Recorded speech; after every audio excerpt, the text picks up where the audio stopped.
আজ দিদা ঠাকুমাদের নিয়মে গুড় আম বানাবো, তাই কিছু কাঁচা আম নিয়ে নিয়েছি। আমের ভেতরে কিন্তু আটি হয়ে গেছে। এরকম আম নিলে গুড় আম করতে সব থেকে ভালো হয়। প্রথমে আমি সব আমগুলোকে ভালো করে খোসা ছাড়িয়ে নেব।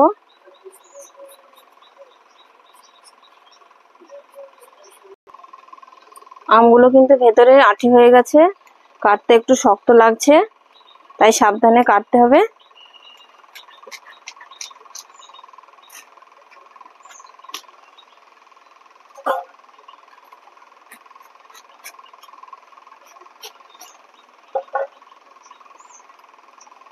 এই একটা আমকে আমি 6টা ফালি করব।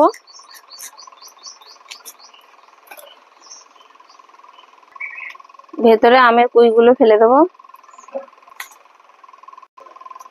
প্রত্যেকটা আমের টুকরোর সাথে এরকম শক্ত অংশটা থাকলে খেতে ভালো লাগবে, তাই এরকম ভাবে কাটতে হবে।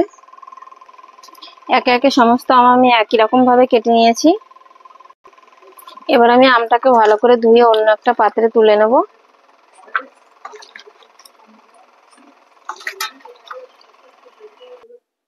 এবার উনুনে কড়াই চাপিয়ে কড়াই নিয়ে নেবো অল্প সর্ষের তেল। তেল গরম হয়ে গেছে, তেলের মধ্যে দিয়ে দেবো অল্প 5 ফোড়ন আর 2টো শুকনো লঙ্কা।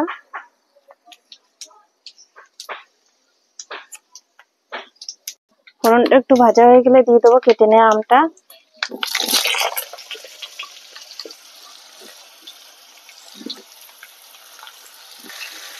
আর দিয়ে দেবো অল্প পরিমাণ লবণ।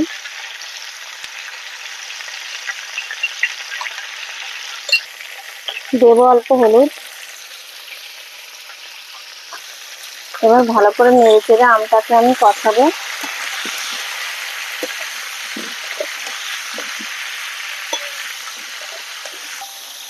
পাঁচ 7 মিনিট আমটাকে এভাবে নেড়ে চেড়ে কষিয়ে নেব।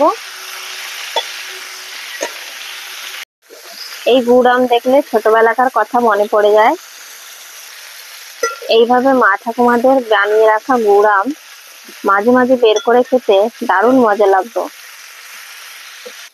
আম কষানো হয়ে গেছে, এবার আমি গুড় দিয়ে দেবো।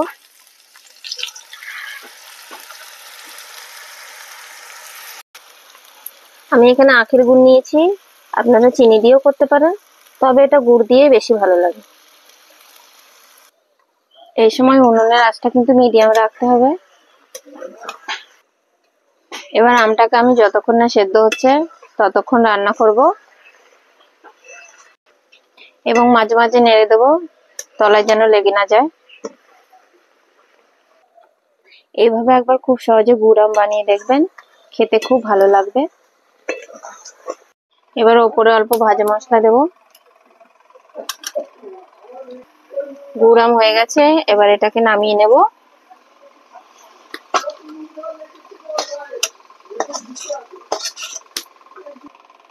এবার আমি এটাকে রোদে দিয়ে ভালো করে শুকিয়ে নেব। শুকিয়ে গেলে ঘরের তৈরি আর একটু ভাজা মশলা দিয়ে কাঁচের বয়মে রেখে দেব মাঝে মাঝে খাওয়ার জন্য। তবে মুখটা কিন্তু ভালো করে বয়মের এয়ার টাইট করে রাখতে হবে, আর অবশ্যই মাঝে মাঝে বের করে রোদে দিতে হবে, তাহলে অনেক দিন ধরে খাওয়া যাবে।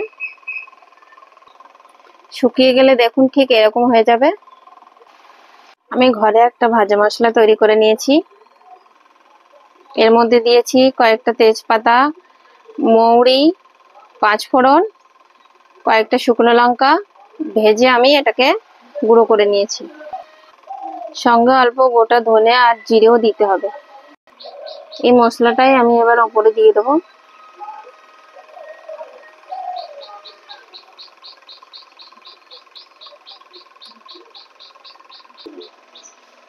এবার হালকা হাতে পুরো গুড় আমটার সঙ্গে মশলাটা মাখিয়ে নেব। তারপরে এটাকে বয়ামে পুরে রাখবো আর মাঝে মধ্যে রোদে দেব। কেমন লাগলো গুড় আমের রেসিপিটা কমেন্ট করে অবশ্যই জানিও, আর ভালো লাগলে সাবস্ক্রাইব করতে ভুলো না কিন্তু।